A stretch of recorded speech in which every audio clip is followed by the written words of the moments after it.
हमारे चैनल को सब्सक्राइब करें और बेल आइकन को दबाना ना भूलें। बगावत कर रही जब जिंदगी अपनी, तो बताओ शांति का संदेश लेकर क्या करोगे तुम। बगावत कर रही जब जिंदगी अपनी, तो बताओ शांति का संदेश लेकर क्या करोगे तुम। न जीते जी अगर मरने की अभिलाषा उमड़ पाई, अरे फिर बाद मरने के बताओ क्या करोगे तुम, क्या करोगे तुम, क्या करोगे तुम। साथियों, हम बाबा साहब को क्यों याद कर रहे हैं? अभी तमाम महापुरुषों का नाम लिया। दुनिया में जो भी इंसान पैदा हुआ है उसको एक न एक दिन जाना होगा। फिर सुन लीजिए, दुनिया में जो भी इंसान पैदा हुआ है या आने वाले दिनों में पैदा होगा, उसको एक न एक दिन जाना होगा। अपने जीवन काल में इंसान देश के लिए, समाज के लिए जो कुछ कर जाता है वही यादगार बन करके रह जाता है। बाबा साहब डॉक्टर B.R. अम्बेडकर ने देश और समाज के लिए किया, उन सभी महापुरुषों ने देश और समाज के लिए किया है, इसलिए हम उन्हें याद करें। लेकिन अफसोस, आजादी के 75 साल होने के बावजूद भी सही माने में बाबा साहेब डॉक्टर भीमराव अम्बेडकर का संविधान पूर्ण रूप से लागू नहीं है। बाबा साहब डॉक्टर भीमराव अम्बेडकर का संविधान पूर्ण रूप से लागू नहीं है। यही कारण है कि मुल्क की 5 राष्ट्रीय समस्याएं बरकरार हैं। वो 5 राष्ट्रीय समस्याएं अस्पृश्यता, अमानवीयता, असमानता, असुरक्षा और अन्याय, यह मुल्क की 5 राष्ट्रीय समस्याएं हैं। यदि ईमानदारी के साथ बाबा साहेब डॉक्टर भीमराव अम्बेडकर का संविधान पूर्ण पे लागू हो गया होता, ये समस्याएं नहीं रहती। आज भी इस देश के अंदर नाना प्रकार के जुर्म जाता अत्याचार होते हैं, गरीबों की झुग्गी झोपड़ियाँ फूटी जाती हैं, माँ बहनों की अस्पत लूटी जाती है। यही तो देश अब कहते देश बड़ा तरक्की किया है, यही तो देश है। आज आजादी के दीवानों के सपनों का भारत क्या बन पाया? जो लाखों नौजवान हंसते हंसते फांसी के फंदे पर चढ़ गए, उनका एक सपना था कि हमारा देश आजाद होगा, इस देश के हर नागरिक को रोटी, कपड़ा, मकान, दवा, शिक्षा, रोजगार की व्यवस्था होगी। मैं सवाल करना चाहता हूं, क्या इस देश के हर नागरिक को रोटी की व्यवस्था हो पाई? क्या इस देश के हर नागरिक को कपड़े की व्यवस्था हो पाई? क्या इस देश के हर नागरिक को मकान की व्यवस्था हो पाई? क्या इस देश के हर नागरिक को दवा की व्यवस्था हो पाई? क्या इस देश के हर नागरिक को शिक्षा की व्यवस्था हो पाई? क्या इस देश के हर नागरिक को रोजगार की व्यवस्था हो पाई? नहीं हो पाई। आजादी के दीवानों के सपनों का भारत नहीं बन पाया। इसलिए मैं ऐसे मौके पर आज कहना चाहता हूं, बहुत काम बाकी है हमारे नौजवानों, समय ज्यादा हो गया है। अतीत के इतिहास का मूल्यांकन करते हुए आज के परिवेश में समाज को कहां जाना चाहिए, वहां हमें उस पर चलाना होगा। ये ध्यान रखिए, हमने क्या पाया, क्या खोया, यदि हम उस पर चर्चा नहीं करेंगे तो क्या होगा? हम अपने साथ नाइंसाफी करेंगे। और मैं नौजवानों आपका आह्वान करना चाहता हूं, नया इतिहास बनाने के लिए अपने पुराने इतिहास को जानना बहुत जरूरी है। यदि आप अब जो भी लोग, जिस कौम के लोग अपने पुराने इतिहास को नहीं जानते हैं, वो नया इतिहास नहीं बना सकते हैं। नया इतिहास बनाने के लिए अपना पुराना इतिहास जानना बहुत जरूरी है।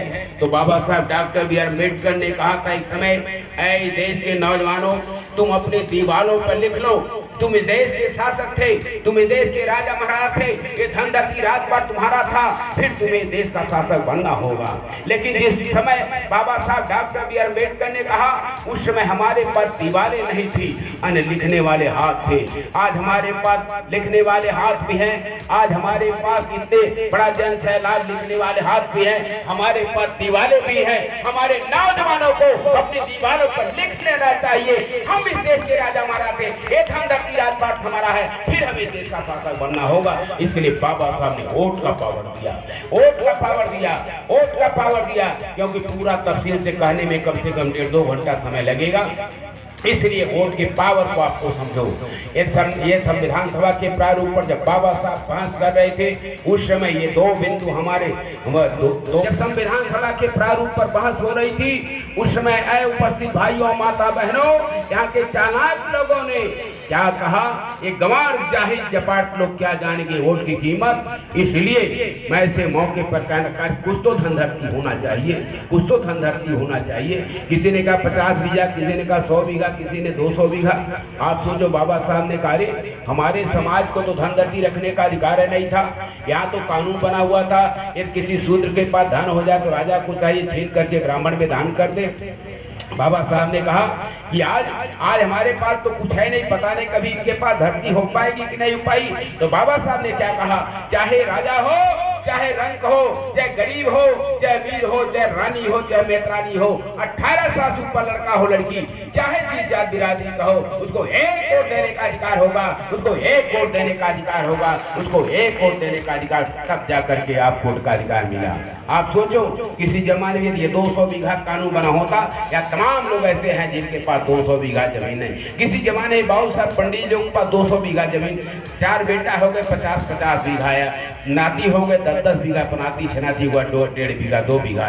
तो सारे समाज के लिए बाबा इस भाषण को सुन करके खुद रहा के बाबू इंद्रपाल मल्लूपाल जी ने कहा, हम लोग तो जान ही नहीं पाए कि बाबा साहब सारे समाज के लिए किए। और कहा कि हम RSS और बीजेपी 20 साल से थे, मंत्री जी ऐलान करिए कि आज हम बसपा में शामिल हो रहे हैं। जब मैं मंत्री पद से हटा था, लड़ रहा था पार्लियामेंट, मेरा भाषण सुन करके यहाँ के मछली गांव के कैलाश नाथ यादव, जब उन्होंने सुना ये बाबा साहब ने सारे समाज के लिए किया, तो उन्होंने भी कहा मंत्री जी ऐलान करिए, हम तो भटक गए थे। आज मैं जाना आपका भाषण सुन करके कि बाबा साहब ने सारे समाज के लिए किया, तो आज हम बसपा में शामिल। इस नाते मैं आपसे कहना चाहता हूँ कि आज हमारी आपकी नैतिक जिम्मेदारी है। तो आज ये जब कानून बन गया, तो फिर आपको ये बात आई, अरे ये तो फिर क्या होगा, आगे कुछ तो पढ़ा लिखा होना चाहिए। आप बताओ क्या कहा, किसी ने कहा हाई स्कूल, किसी ने कहा इंटर, किसी ने कहा नहीं BA पास होगा, 14 दर्जा पास होगा, वोट डालेगा। मैं सवाल करना चाहता हूँ माता बहनों, उपस्थित भाइयों, अपने गांव में 2-4 लोग BA पास हैं, यदि एक कानून बना होता, आज जो BA पास था वोट डालता। बाबा साहब ने कहा कि आज अरे हमारे समाज को तो पढ़ने लिखने का अधिकार है, स्त्री थोड़ा ना देता हूँ, स्त्री शूद्र को विद्या पढ़ने का अधिकार नहीं था। पास से पढ़ेंगे, पता नहीं BA पास हो पाएंगे नहीं हो पाएंगे। तब बाबा साहब ने क्या कहा, चाहे अंगूठा छाप हो, चाहे पोस्ट ग्रेजुएट हो, चाहे बिना पढ़ा हो, चाहे सबसे ज्यादा पढ़ाओ, सबका वोट बराबर, सबका वोट बराबर, सबका वोट बराबर। सारे समाज के लोगों को वोट का अधिकार दिया। यह हमारे तमाम नौजवान लोग नहीं जानते होंगे, जब बस्ती जिला आजाद नहीं था, बस्ती ये देश आजाद नहीं था, बस्ती जिला में 19 लोगों की काउंसिल थी, केवल 19 लोगों को पावर था। आज देश आजाद हो गया, 3 पार्लियामेंट गई, लगभग 45 लाख वोट देने का अधिकार मिला। तो सोचो बाबा साहब ने सारे समाज के लिए किया कि नहीं किया, सारे समाज। इसलिए मैं ऐसे मौके पर दूसरे नंबर पर चमार जाति के लोग IAS हैं, सबसे ज्यादा IPS यानी ब्राह्मण है, तो दूसरे नंबर पर अनुसूचित जातियों में चमार जाति के लोग IPS हैं सबसे ज्यादा। सोचो, मैं अपने विशेष अपने बिरादरी के लोगों से, पढ़े लिखे लोगों को कहना चाहता हूँ, कैसे वो सामाजिक परिवर्तनार्थी मुक्ति आंदोलन का सपना साकार करोगे भाई, जब इतना पढ़ने लिखने के बाद चमार की एक जाति नहीं बन पाई, तो आप धोबी को कैसे जोड़ोगे, पासी को कैसे जोड़ोगे, और ये बेलदार को कैसे जोड़ोगे, और ये 60-65 जातियों को कैसे जोड़ोगे। इसके अलावा यादव ग्वाल धरोड़ में फंसा हुआ है, पूर्वी गुजराती जैसवारे फंसा हुआ है, सारे पिछड़े 6,743 जातियों को जो है, जो 42,000 जातियाँ हैं, इनको सबको जोड़ करके तब बहुजन समाज बनेगा। क्योंकि हम 3,500 साल से गुलाम, 1,500 पुरुषों ने संघर्ष किया, हमारे बाप दादाओं ने हम गुलाम बना दिए गए, विवेक शून्य हो गए। इस नाते मैं कहना चाहता हूँ, हमें कहा गया कि भगवान कड़कड़ में है, जर्रे जर्रे में है, बिना भगवान के मर्जी से पत्ता तक नहीं हिलता। तो मेरा ये कहना है, जब भगवान के मर्जी से पत्ता तक नहीं हिलता, तो हम लात जूता खा रहे भगवान के मर्जी से। बोलो भाई, जब भगवान के पत्ता तक नहीं हिलता, सब काम भगवान की मर्जी से होता है, तो हमारा घर फुकाया, भगवान के मर्जी से आपका आरक्षण खत्म हो रहा, भगवान के मर्जी से बिटिया बहन की इज्जत लूट रही है, तो भगवान खुशियाँ मनाओ ना, कहा कि अरे तो खुशी मनाओ, भगवान की मर्जी से बिटिया बहन की इज्जत लूटा गया, भगवान के मर्जी से हमारा आरक्षण खत्म हो रहा, तब काहे परेशान हो भाई।